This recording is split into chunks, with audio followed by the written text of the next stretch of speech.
حضور علیہ السلام جب دنیا میں جلوہ گر ہوتے ہیں، ویسے تو انسانوں کے بچے پیدا ہوتے ہیں، بظاہر کوئی چینج نہیں آتا، لیکن یہ کائنات کی وہ ہستی ہے جو نبیوں کی بھی سید و سرور ہے، جو رسولوں کے بھی رسول ہے، جو نبیوں کے بھی نبی ہے، بلکہ ساری کائنات کی اصل ہے کہ یہ نہ ہوتے تو کچھ نہ ہوتا۔ رب فرماتا ہے محبوب اگر تمہیں پیدا کرنا مقصود نہ ہوتا، میں زمین و آسمان نہ بناتا، میں اپنا رب ہونا ظاہر نہ کرتا، یعنی مخلوق ہی نہ پیدا کرتا اگر تمہیں پیدا کرنا مقصود نہ ہوتا۔ درجنوں روایات ہیں حدیث قدسیہ کے طور پر جس میں اس بات کی حقیقت کو بیان کیا گیا کہ سرکار علیہ السلام وجہ تخلیق کائنات ہے۔ وہ جو نہ تھے تو کچھ نہ تھا، وہ جو نہ ہو تو کچھ نہ ہو، جان ہے وہ جہان کی،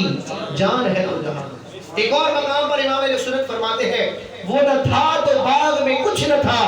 وہ نہ ہوئے تو باغ ہو سب فنا، وہ ہے جان، جان سے ہے بقا، وہی بن ہے، بن ہی سے بار ہے۔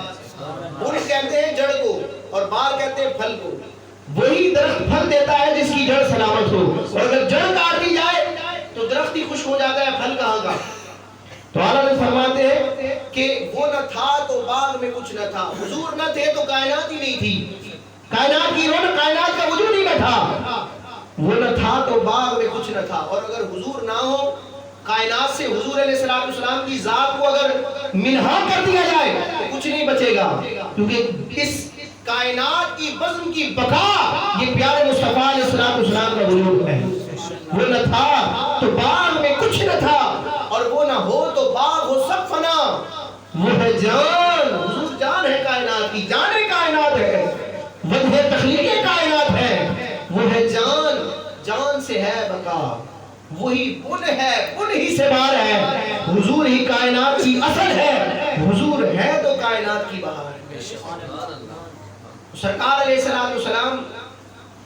بھی دنیا میں جلوہ گر ہوتے ہیں، لیکن جب اسٹیٹس اتنا بڑا ہے، مقام و مرتبہ اتنا بڑا ہے، تو آپ کی ولادت بھی سب سے نرالی ہوگی۔ جب آپ علیہ السلام کی ولادت ہوتی ہے، حضور خود بیان کرتے ہیں کہ میری والدہ کے لیے نور ظاہر ہوا، کہتے ہیں نا نور آ گیا، حضور بھی نور ہے، حضور نور لے کر بھی آئے ہیں۔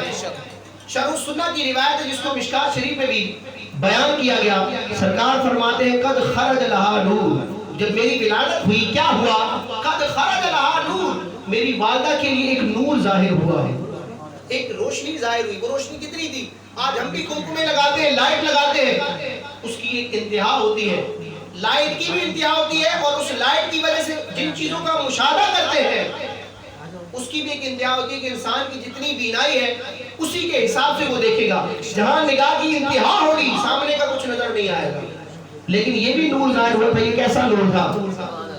آج چائنا کی لائٹیں لگاتے ہیں تو شیطان بعضوں کو وسوسہ دلاتا ہے کہ یہ کہاں سے ثابت ہے۔ کائنات میں جب حضور کی جلوہ گری ہوئی تو کیسا نور آیا؟ سرکار خود اس قرآنیت کی کیفیت کو بیان کرتے ہیں، اس کی شان کو بیان فرماتے ہیں قد خرج لہا نور، میری والدہ کے لیے، حضرت آمنہ کے لیے میری ولادت کے وقت ایک نور ظاہر ہوا، اضاء لہا منہ قصور الشام، جس نور کی وجہ سے میری والدہ کے لیے شام کے محلات روشن ہو گئے۔ حضور کی والدہ حضرت سیدہ آمنہ